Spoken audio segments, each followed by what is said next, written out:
Kumusta, magandang umaga sa ating lahat mga ka-farmers, mga ka-viewers from Luzon, Visayas at Mindanao. So umagang ito, nagpapa-spray po tayo ng organic sa ating ampalaya, sa ating kamatis at saka sa talong mga ka-farmers, no?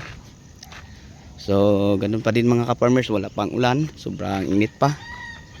Kaya nga ang ating mga pananim nakakalungkot tingnan kasi sobrang init mga ka-farmers. Napakamahal pa ang diesel, tapos ang ating talong ay nako, sobrang mura pa din ang presyo. So, wala tayong magawa.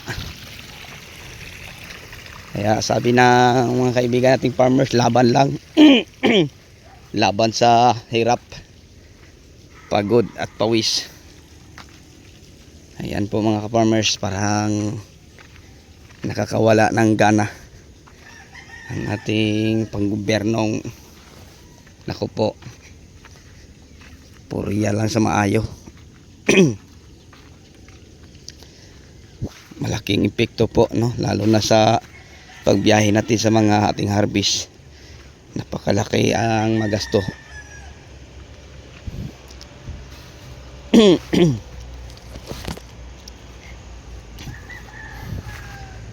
Sa transportation lang po, no, pag deliver lang kailangan nating gumasto na mga ka-farmers ng 2.5 round trip diesel lang. So lalong kawawa ang mga farmers.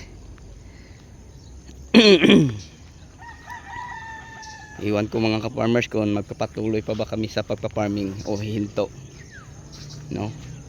Magtanim na lang siguro kami ng para lang sapat sa pamilya. Okay lang pag walang pera, ang mahalaga may makakain lang. Paano naman ang ating mga kababayang mga Pilipino nasa gitna ng mga middle city like sa Manila, nagtrabaho lang, sabay tumaas sa market ang mga bilihin, produkto lang sa farmer ang mura.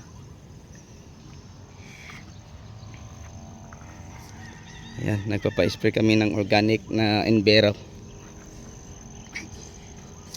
So yun po ang palaging sinabi ko, na pang survive na lang itong mga ka-farmers kung makayanan ba o malalagpasan ba namin ang aming nararamdamang krisis.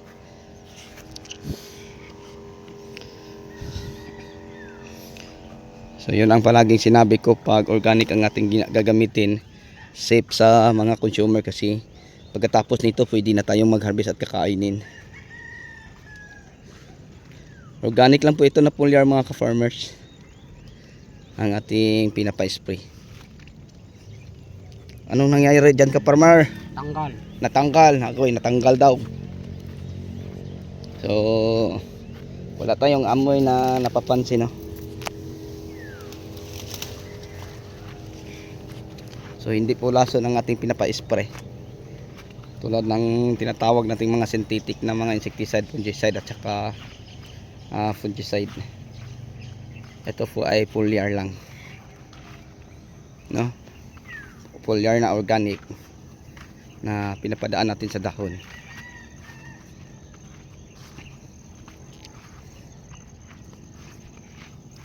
So parang nakakawala ng gana dahil sa sobrang mura.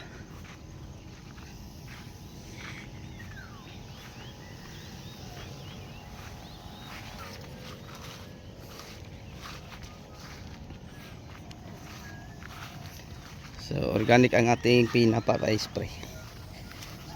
So bukas harvest na naman po kami mga ka-farmers. So sobrang daming bunga, no, ng ating talong na pwede natin pipitasin bukas.